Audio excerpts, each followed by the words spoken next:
Hey everyone, this is AL from the Sanctum, and I am back. It has been a while, and I apologize. I had not planned to be away this long. However, life got complex. Back in July, last time I filmed and uploaded, I prepped you guys, telling you that I was moving from Florida to Alabama, which I have done. There were some bumps and bruises along the way. One which is I ended up taking my puppy with me, which is fabulous. In fact, he is with me next to me right now. I'm actually filming in my living room. I have my own office separate from my bedroom, which is great. My office is huge and spacious, but today I decided we were going to film here because when I'm down here with everything, and I wanted to do something a little bit different today. And since then I managed to get sick a little bit. My puppy got sick with the dog flu, which is a thing, come to find out. I went to Dragon Con for my birthday weekend in beginning of September. So for all you Virgos out there, oh my god, I had a blast, and celebrated the big 5-0, which I will be now in perpetuity, because I'm not getting older ever. And I got to meet some of my favorite writers in comics and authorship. People like Paul Jenkins, J.M.D. Mateus, Colleen Duran, who is an amazing artist. If you have never seen her work, you need to.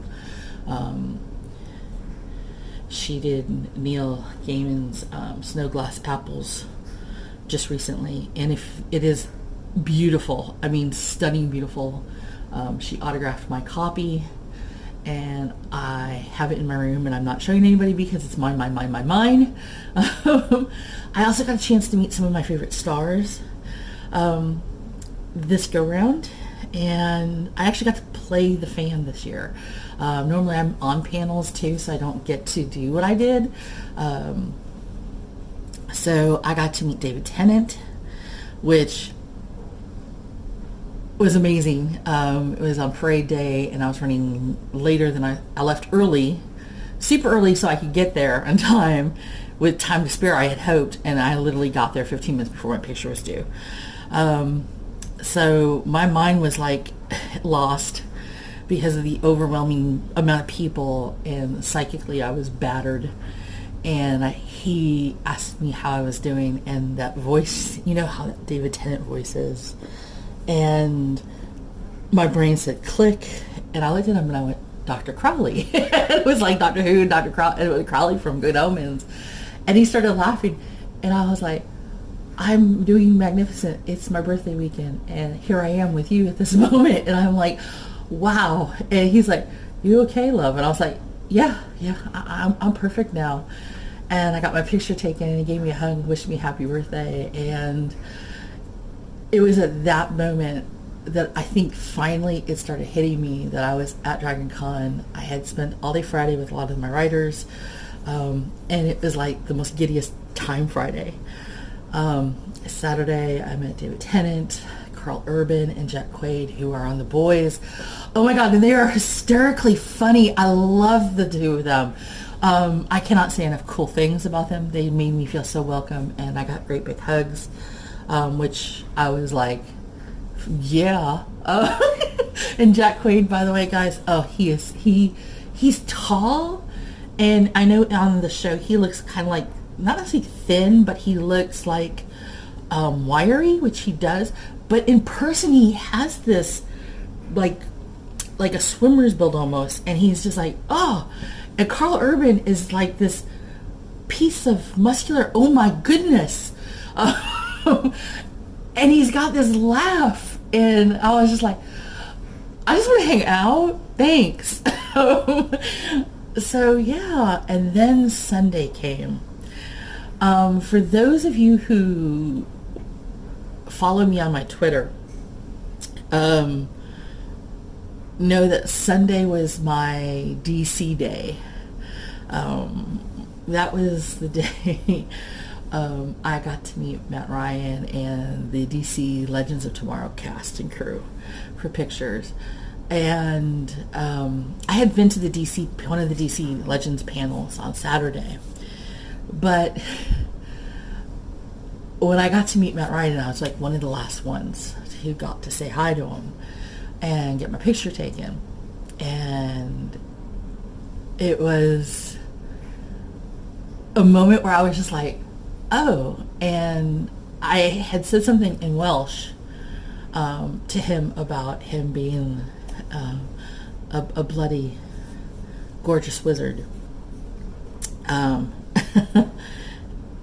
And it was funny because I could see he not only knew that what I said, but he was amused by it, because he whispered something back in my ear, which I'm not going to explain because I have yet to explain it to the other person who watched it happen, and wished me a happy birthday and held me really tight. And it was like the best hug ever that day. And I told him I'd see him in a few minutes because I was going to see him in the DC Legends group.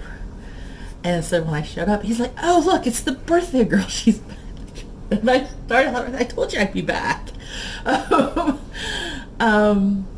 So I got my picture taken with Tala and Jess McGowan and Nick Zano, and Matt Ryan again. And it was amazing. But I have to tell you guys that I actually had brought my tarot deck with me. So there were times like during all this that like I was actually reading tarot for others and stuff, and people would come up to me randomly out of the blue asking me for directions, which, by the way, GPS in downtown Atlanta doesn't like to work right for whatever reason. It likes to shift streets over and tell you to go take lefts on streets you can't go left on. There are right only one lane when you're in a vehicle. So walking can be kind of weird at times. But everything's fairly centralized within a few blocks of each other. And I stayed at the CNN Omni, which was fabulous. I cannot say enough good things about the CNN Omni. It was not that far from everybody else. It was like maybe a 10-minute walk. 15, unless it's parade day, in which case it's like everything's like at least a 45-minute walk. I hate parade day. And don't get me wrong, the parade day is awesome for visitors and for people who love parades.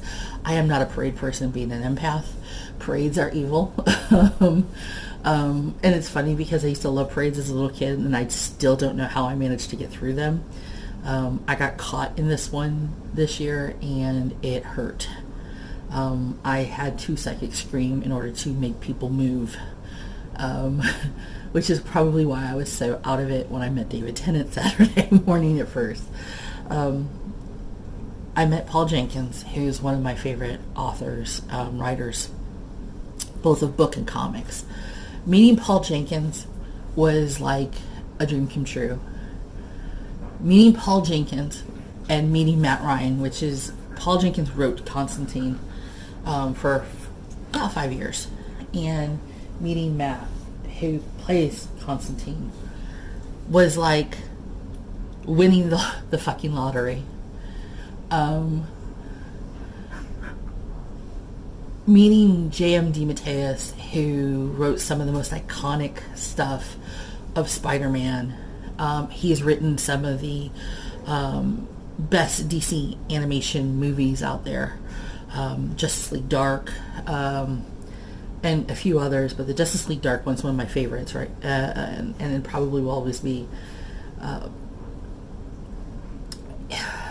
Meeting JM was literally one of those things in life you never think could ever happen.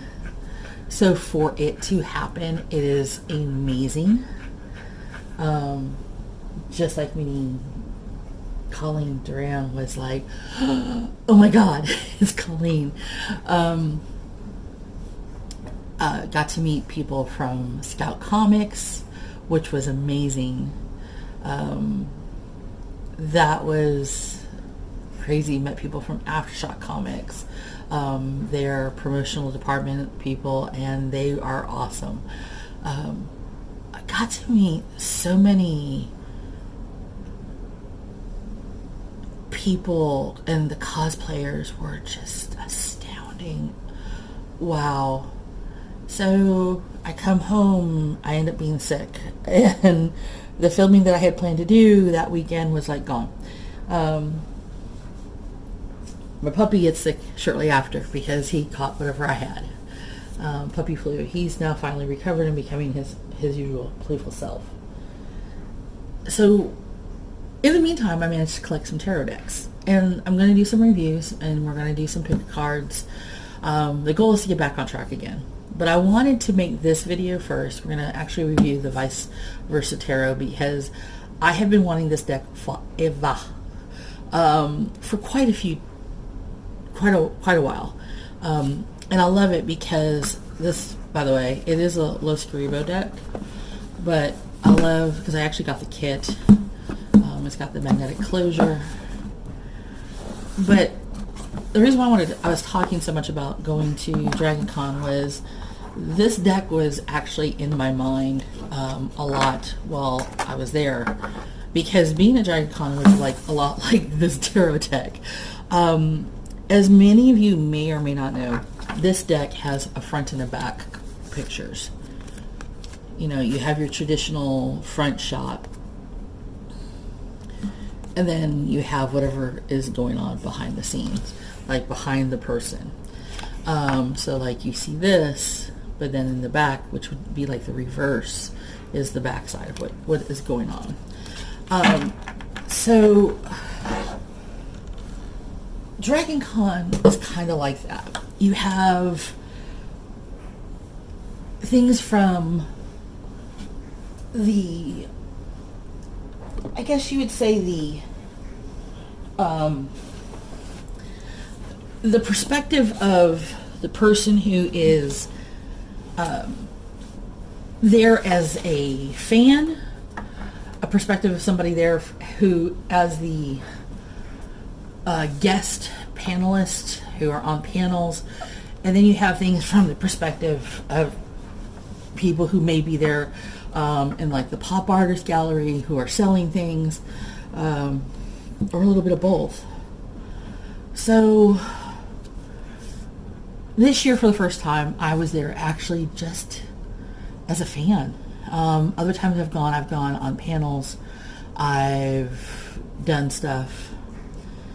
I was there with my Aunt Cara, my almost like my bestest friend in a way, and it was his first time ever going to a big con like this, and I had warned him and told him we're going to walk a lot, and I got yelled at a lot because I wasn't hungry, wasn't eating, wasn't drinking, and yeah, he cut off with me a bit, but it really brought to mind, especially when the tarot came up, and there was actually a couple of panels that dealt with tarot, which was kind of cool too.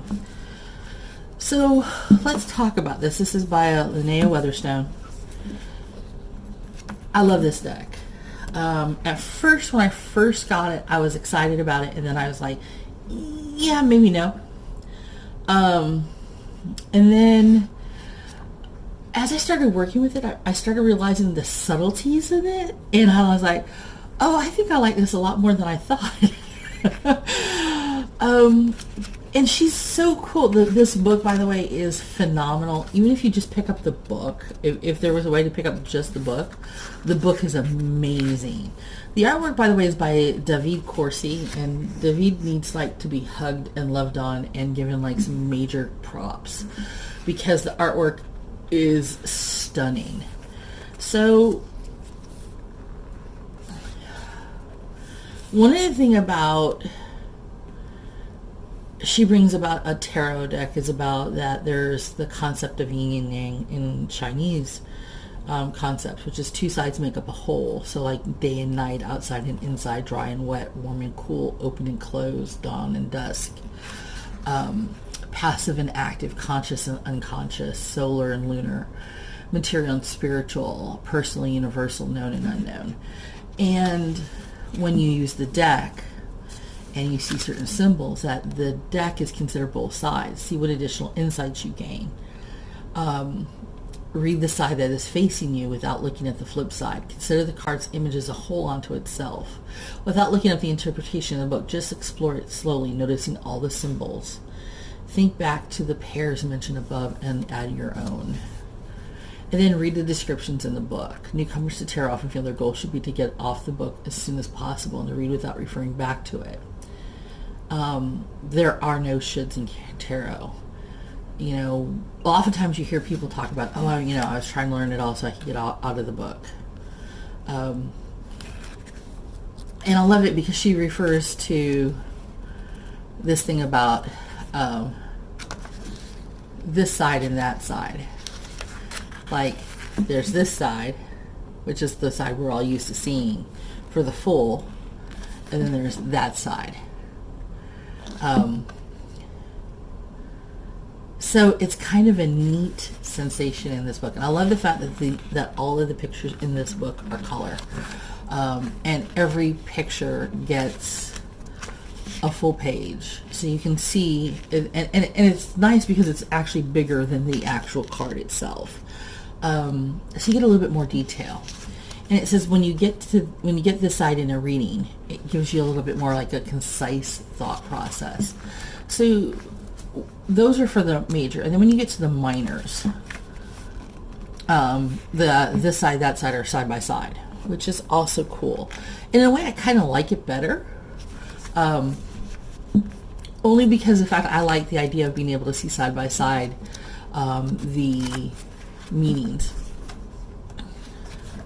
And then in the book also she gets into the symbols like the acacia tree, the amphora, the apple, the armors, asphodel, things of that nature. The left and the right hand, active versus receptive, the myrtle crowns, the tetragrammaton, Venus, the star, things of that nature.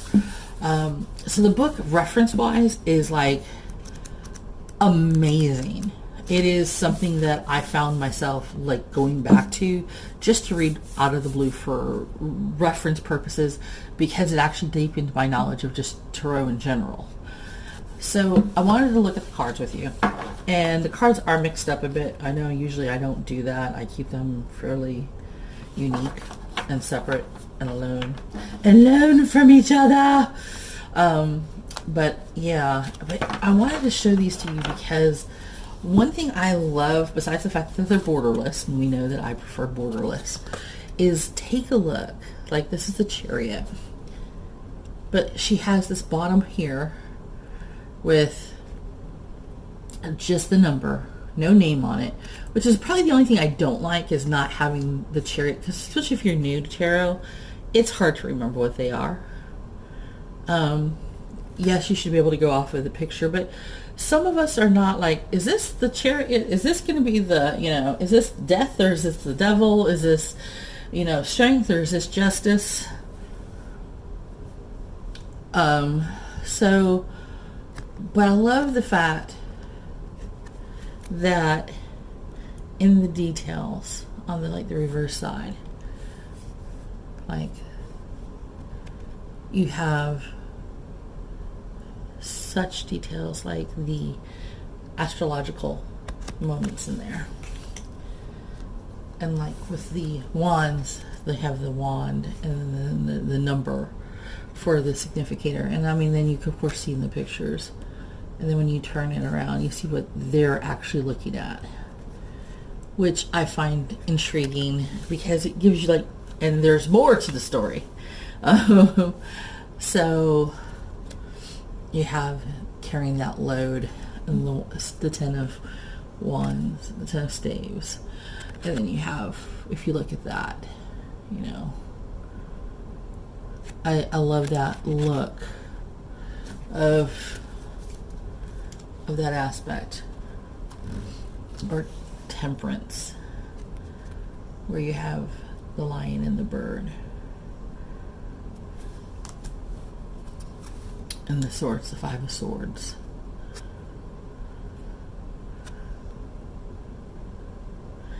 So this is the one. This has to be probably my favorite of all of the major arcana. Is everybody always talks about how the girl is looking into the mouth of the lion with the infinity symbol over. So you have to think, what the heck? What does this mean? Well, when you turn it over, you realize that there's a demon watching, and she's showing her bravery, that she believes in what she's doing. And I think that is like the most amazing aspect. And I admit, he reminds me of a certain comic book Hellboy, which I thought was like, it just made me giggle and laugh because I love it so much. So these are really wonderful. These are digitally rendered, drawn and rendered. I love the digital work, especially when it's done in such high quality like this. I love the fact, like with this being the moon, you have the two dogs, the white and the red, that, and then you see her, the dark side of the moon, which I thought was really, really unique for that purpose. Like, you know, you have the knight going into battle and following into the darkness. This I thought was really cool.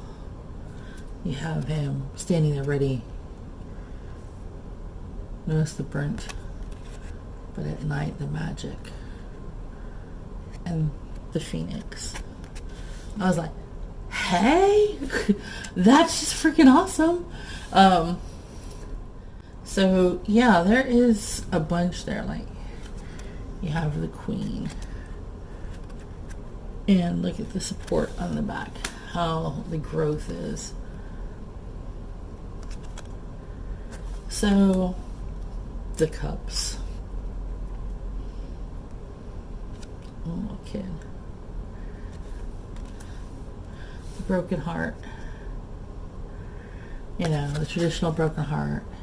I love the way that they did that. That was just, I was like, oh, that hurts. And then you get in here and you see the other side of it, and it's like, oh, oof, yeah.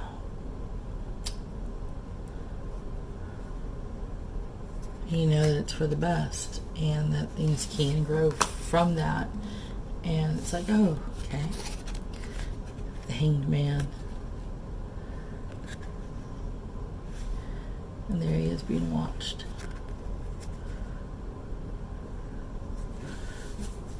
So the deck is really interesting. Like I said, Ace of Pentacles, which I love. Magician. And you see him, the back of it. There are so many things in here that are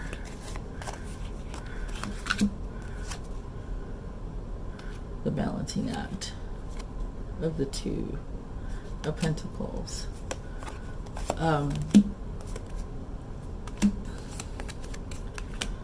That kind of make you realize, too, for new romance.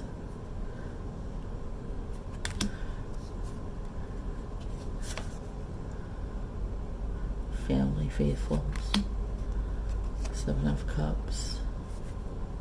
Seeing what can happen. The Fool. I like the deck. One of the things I like most about the deck is that it's not necessarily a reversal deck in the traditional sense. The traditional sense is, and one of the things I did with it was that I turned around and mixed the front and the back all the way up myself.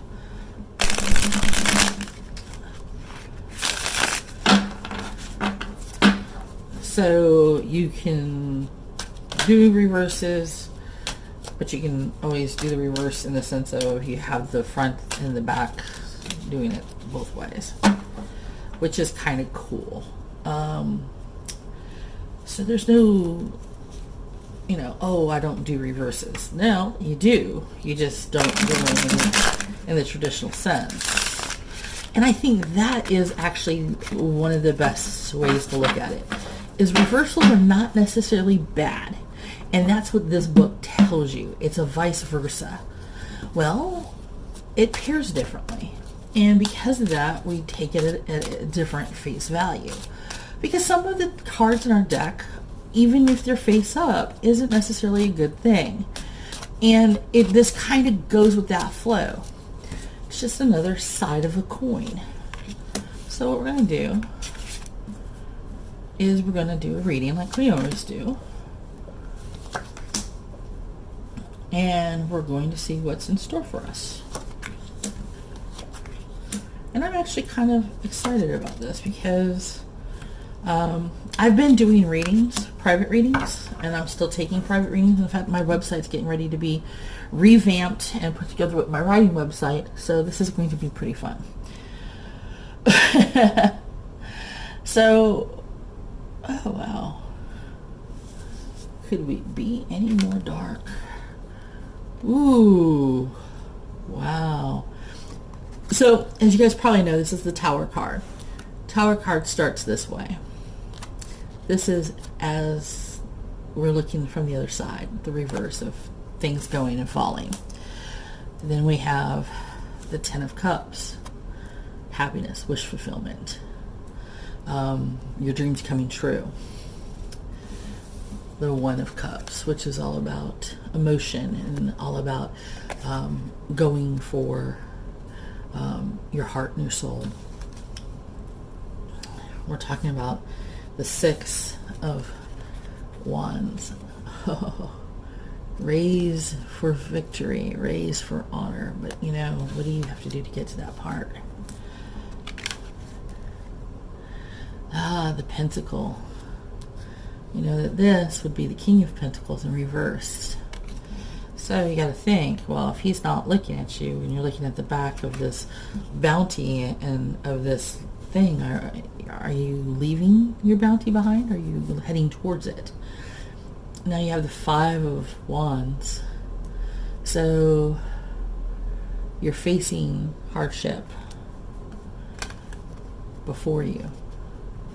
And the Three of Wands. It's all about magic. It's all about the idea of dealing with aspects of intelligence, of intellect, of air. It's also dealing with the fact of standing in your core. And the Eight of Swords. Whoop, whoop, swords. Now, this is the one we're usually used to seeing. Being blindfolded. Being tied and unable to make a decision or a move because although we know we can do so, there's an opening, we just have to take that step. And then when you're looking at it from this side, you realize that she's actually tied to a sword. So movement is limited.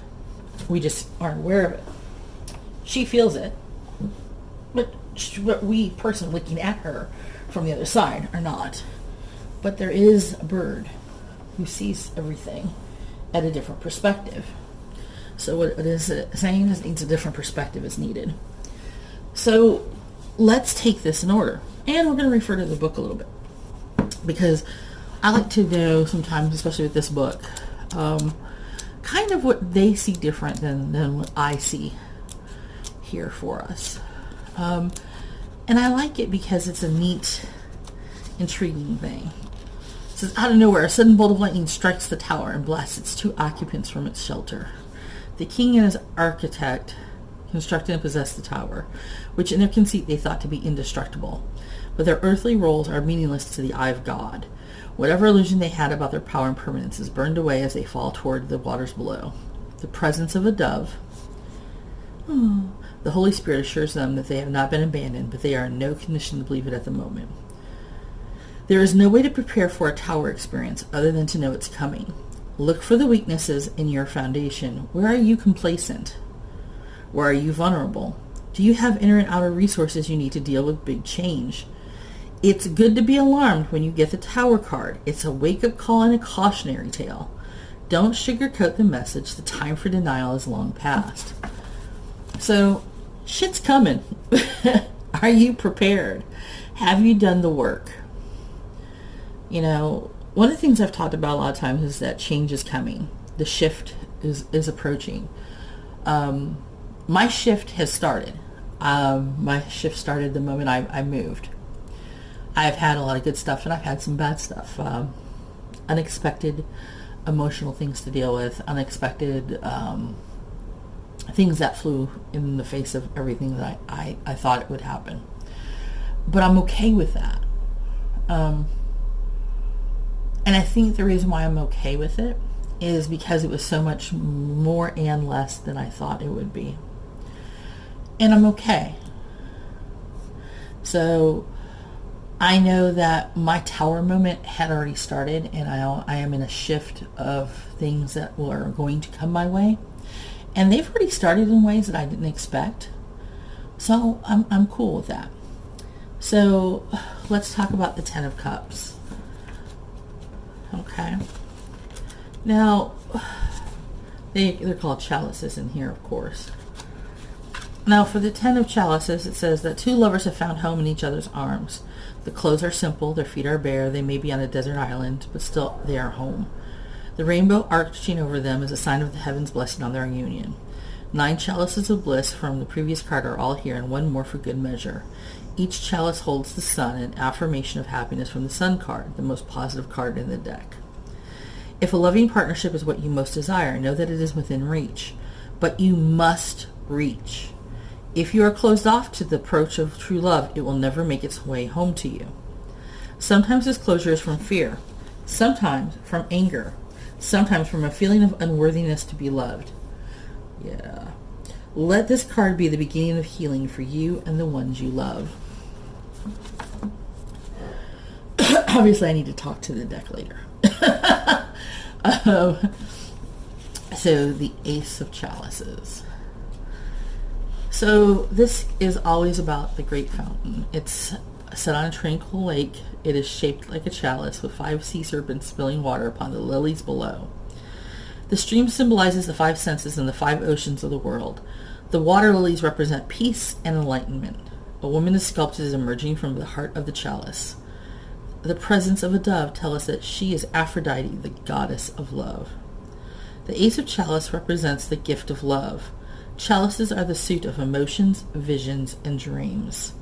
The beautiful fountain and its goddess are a sign that blessings of happiness are at hand. Nothing more is required from you other than to be ready to receive them with thanks. And that's the big thing. A lot of times we are given things, good things, and we are not thankful for them. We feel unworthy. We feel we don't deserve them, and we tend to push them away. I'm going to tell you that because I am very, very guilty of it. It is something I have been trying to rectify, and it is hard. It is so hard, people.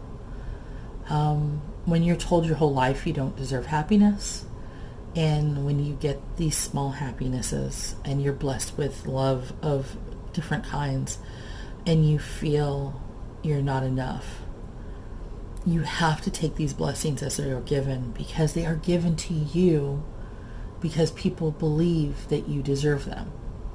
It doesn't matter that you don't believe it. They believe it, and they are honoring you, and you need to learn to accept that belief. You need to honor that belief because it is valid and it is true. And it is hard, but it would be like if somebody told you that you can't tell them that they are worthy. You're allowed to tell them that, right? You expect them to accept it, right? Well, same principle. I know. You think it should be different because, it's about you, right? Well, that's how they feel. Don't dishonor the gift. And with that comes with the idea of don't dishonor the vessel that the gift is being given to. And that would be you. It's a hard path, but I promise in time it makes it easier. I'm getting used to the idea of being told I'm worthy. I find it very difficult most days, but I'm getting there. So you need to do it too, because you are worthy of love. You are worthy of being taken care of and taking care of others. You are worthy of being held and treated with compassion and strength. You've helped so many others, and it's time to be helped. And it's okay to say yes, and it's okay to say thank you. Saying thank you is hard for me when it comes to those things, because it's hard to say thank you. What? But it's okay. Say thank you and go forward. So let's talk about the Six of Wands. The Six of Wands is that thick black smoke rises in the distance, perhaps from the battlefield or from burning homes that have been pillaged in war. People hailing the victorious knight are his loyal foot soldiers. While he rides unscathed high upon his war horse, his men are bloodstained, for they have done the actual fighting. Their battle staves are metal-tipped wood, as we saw in the Five of Wands, while the knight's staff is gold and purely ornamental. When you get this in a reading, it means that in the flush of victory, people tend to overlook what role were really played in the endeavor. Mutual congratulation glosses over inequality of effort. Over time, resentment may come to surface if recognition isn't given to those who deserve it. Financial rewards help, but over the long term, everyone needs to feel valued for their contribution to the success of the endeavor.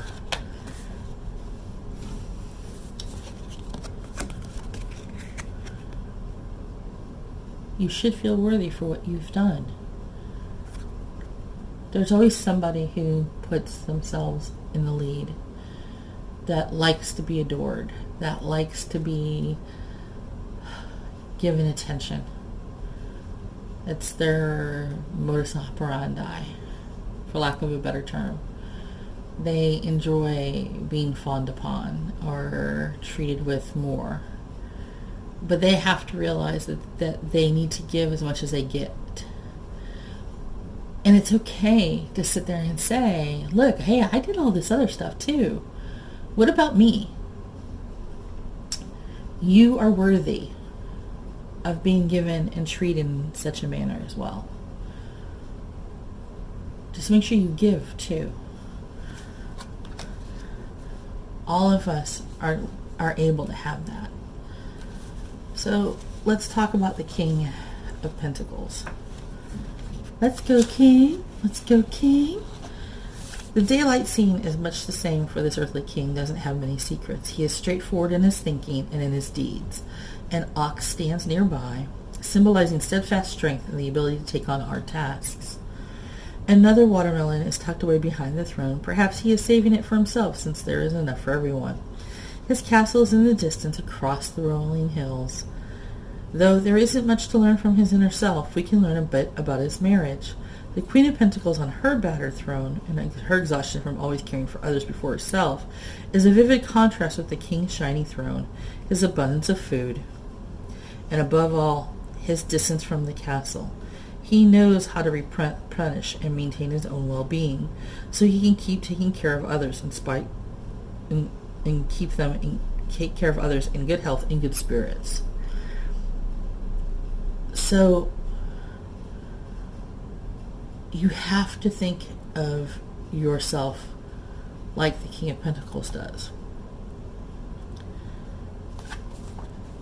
He provides for others, but he also provides for himself. Self-care is everything. I am shitty at self-care. Goddess Provisions, I'll put a link down below.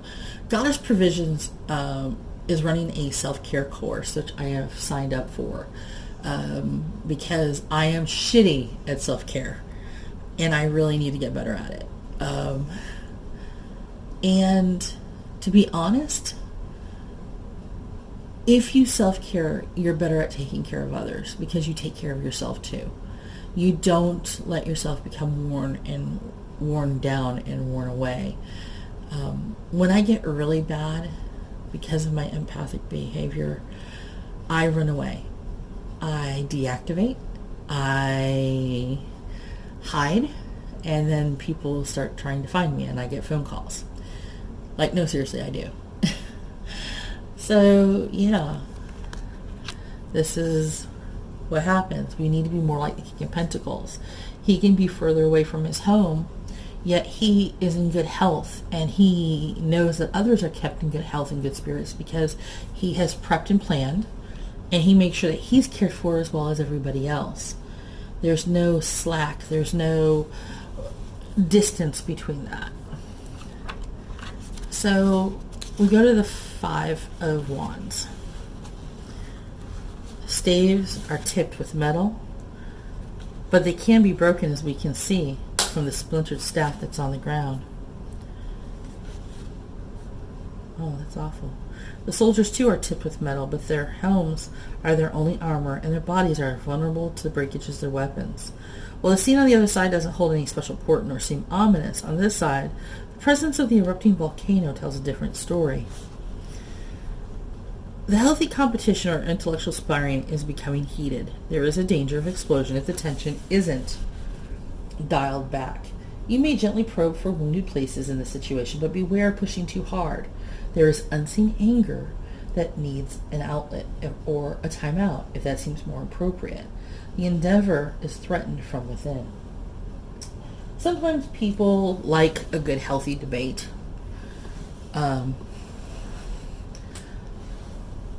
I'm on a podcast called What Happens Next with my good friend Jay, and we have fun, and the podcast is more than just the debate, the verses. We do other things. We have the impromptu game, the improv games. We do roundtable discussions and other things. But when we get into the discussions, even when it's online, they get intense, not only just between us, but between others. And one thing we have learned is knowing when to step back. Having to be self-aware and omniscient aware of when things need to be, somebody needs to be able to go in and say, hey, guys, remember, we're just talking what if. What would happen next?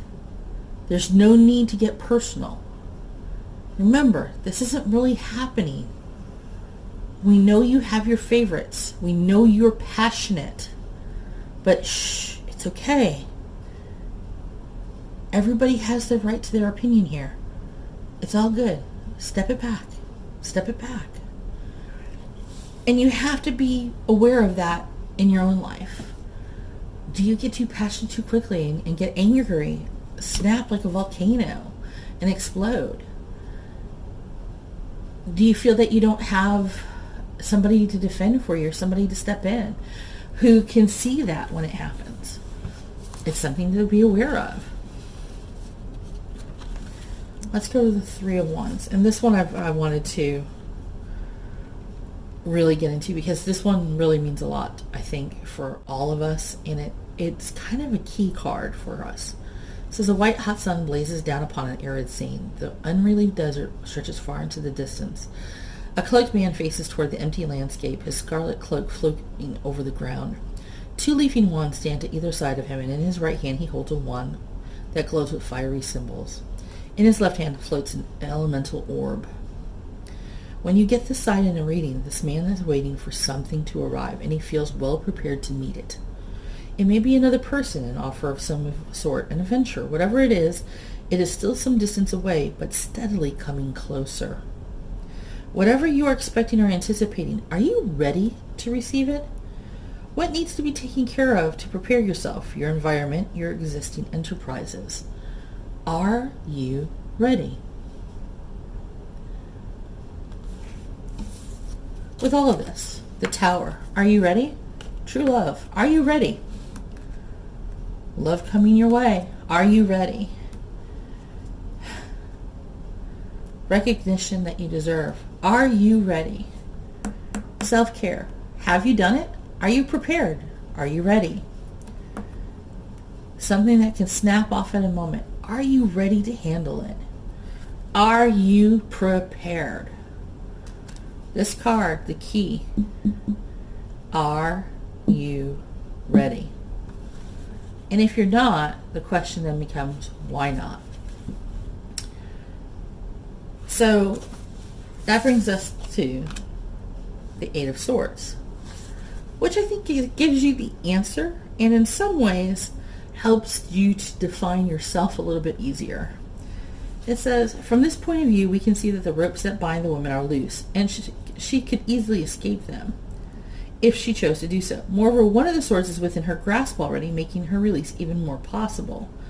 That gentle rolling landscape before her speaks of freedom if she will remove her blindfold to see.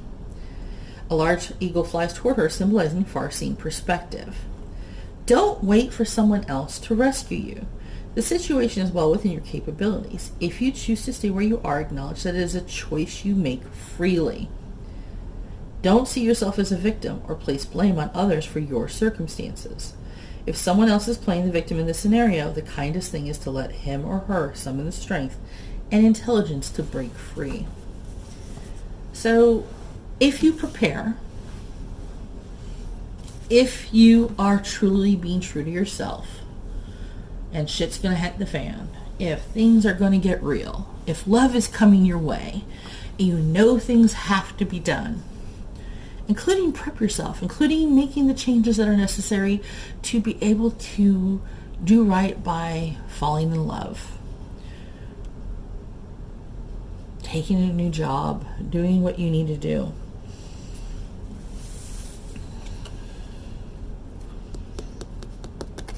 Are you ready? Are you willing to take the blindfold off and see what's before you? Are you willing to stop playing the victim? Stop blaming everybody else for what you've done? Because that's one of the hardest things, and some of the stuff that I've read on many pick-a-card readings and many stuff, they blame everybody else in the scenario. Thing is you're not 100% innocent either. You're not. You're to blame partially too. Nobody likes to hear that. But I'm also going to be the person that sits there and tells you, oh, you poor thing, you know, look at all these people, all of your life have done all these bad things to you. You poor, poor thing. Well, yeah. I grew up in an abused household. My father physically abused us. Not sexually, just physically. Verbally abused us. He made it almost impossible for us to trust people. My mom was DID. So she lived in her own world a lot of times. So you kind of had to catch her on the right day at the right time, hoping you got the regular mom and not the crazy mom or the whatever mom.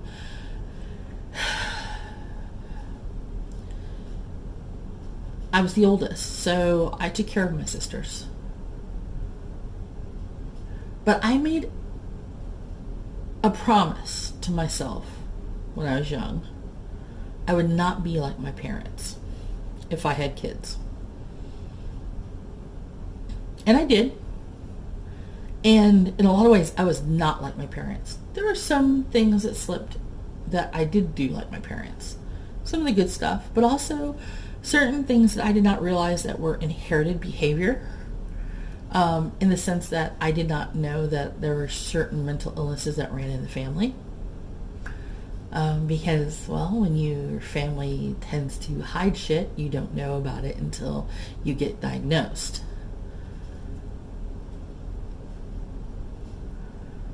But when you do find out and you do own up to it,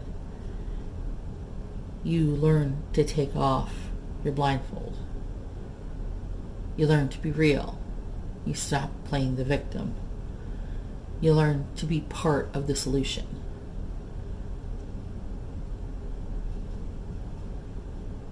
When women keep choosing the same type of man over and over again, that's their choice. These men aren't playing the fool. This is a woman who knows better, who deliberately does it because that's the thing that she's attracted to, or that's the thing that she knows that feels safe to her because she doesn't think she can do any better. It's a choice to be a victim. Because then everybody around her goes, "Oh, you poor thing," and she gets off on that. Because if she really wanted the change, she would choose someone not like that at all. And it's hard. It's difficult. It's the same thing for a guy. Guy picks a woman who's a lot like his mom. And his mom may be somebody who is a whiner, a complainer, likes to gossip, likes to do whatever. And he wonders why he's not happy. Well, you picked somebody like your mom. Oh. But the thing is then, if he didn't like it on some level, he wouldn't choose it. But it's comforting because it's what he grew up with. But he hates it because it's not making him happy.